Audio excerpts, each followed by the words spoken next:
سورة النجم. أعوذ بالله من الشيطان الرجيم.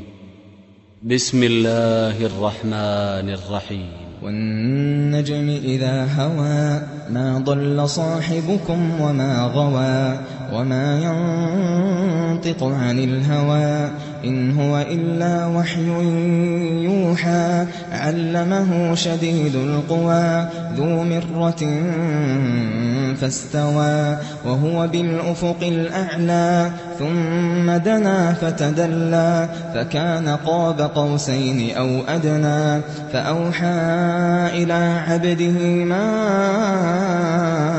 أوحى ما كذب الفؤاد ما رأى أفتمارونه على ما يرى ولقد رآه نزلة أخرى عند سدرة المنتهى عندها جنة المأوى إذ يغشى السدرة ما يغشى ما زاغ البصر وما طغى لقد رأى من آيات ربه الكبرى أفرأيتم اللات والعزى ومناة الثالثة الأخرى ألكم الذكر وله الأنثى تلك إذا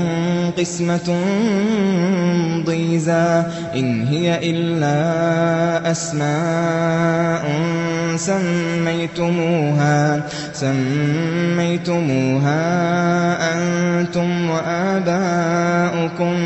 ما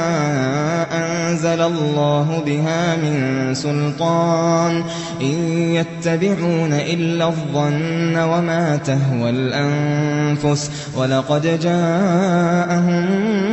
من ربهم الهدى أم للإنسان ما تمنى فلله الآخرة والأولى وكم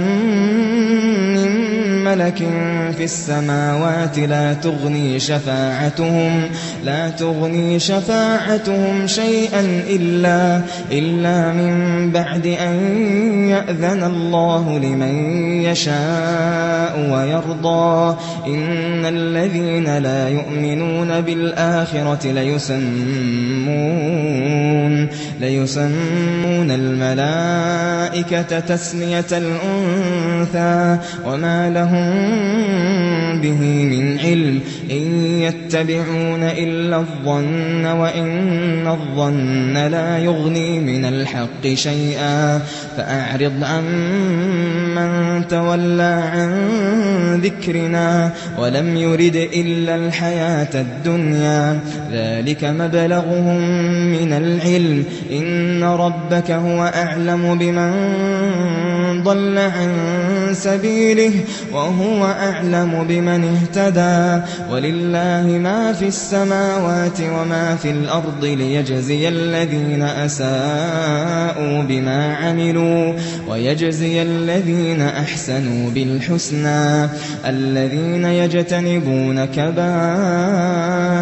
الإثم والفواحش إلا اللمم إن ربك واسع المغفرة هو أعلم بكم إذ أنشأكم من الأرض وإذ أنتم أجنة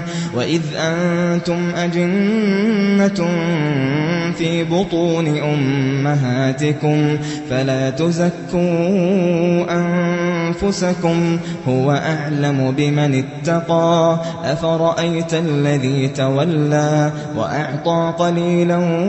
وأكدى أعنده علم الغيب فهو يرى أم لم ينبأ بما في صحف موسى وإبراهيم الذي وفى ألا تزر وازرة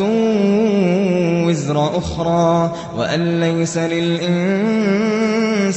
إلا ما سعى وأن سعيه سوف يرى ثم يجزاه الجزاء